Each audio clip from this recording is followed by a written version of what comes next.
Alors, je m'appelle Federico Rossin, je suis historien du cinéma et programmateur indépendant. Je travaille pour plusieurs festivals en France et en Europe. Je suis italien, mais j'habite à Paris depuis 7 ans. Je travaille pour le cinéma du réel depuis 9 ans.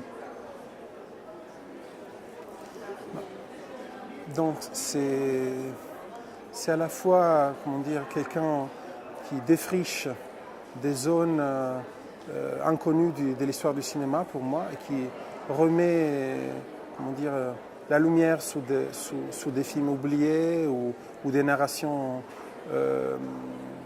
rompues comme ça, et donc de retrouver les fils de quelque chose et aussi de questionner l'histoire pour qu'elle arrive à nous parler à nous aujourd'hui, dans notre présent. Donc c'est toujours un travail de recherche des mois et des années, mais l'idée c'est aussi de monter des séances avec plusieurs films pour faire sentir au public le mouvement de la pensée. Pour moi, l'écriture d'une séance, la composition d'une séance, c'est un acte critique. C'est déjà, rompre certaines catégories, certaines filiations traditionnelles et de chercher ailleurs. Donc la critique pour moi, est devenue un prolongement un métier d'historien, mais un métier d'historien qui ne se contente pas de rester dans les archives, mais qui a envie aussi de semer ce travail-là dans une nouvelle discursivité qui c'est la programmation. Alors donc pour un autre 68, ça pourrait apparaître un titre provocatoire. Il l'est, effectivement, parce que le but c'était de chercher ailleurs. Donc ailleurs qu'en France, le corpus de cinéma militant autour de mai 68 est à l'honneur partout. Il y a beaucoup de livres, des DVD, des recherches. Mais il n'y a pas que mai 68, il y a une année dans le monde entier qui a irrigué vraiment au niveau politique, social et surtout esthétique le monde.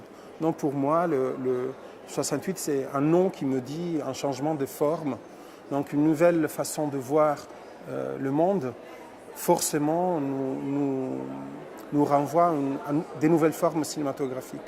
Et donc à des approches très différentes par rapport au cinéma militant du passé et comme ça.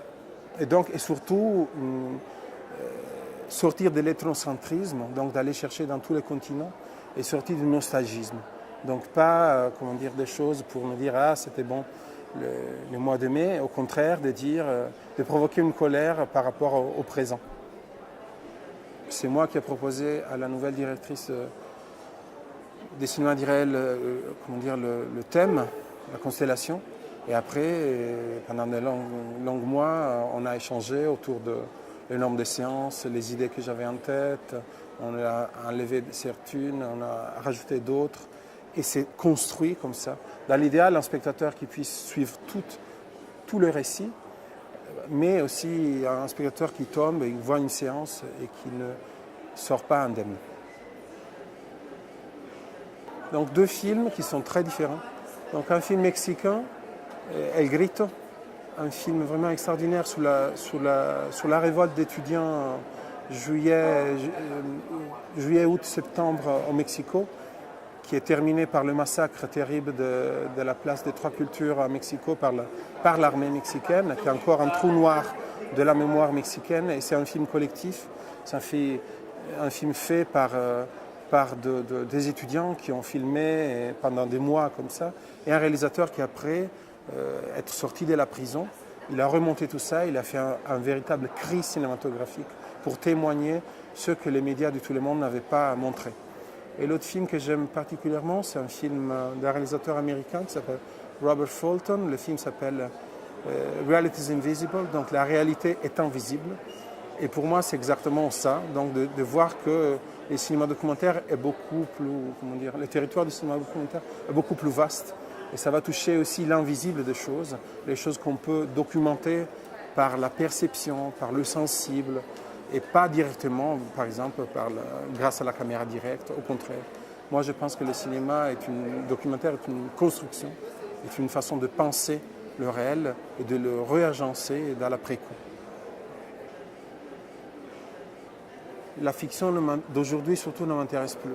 Je trouve beaucoup plus des actes de création osés et intéressants dans le cinéma documentaire que dans la fiction.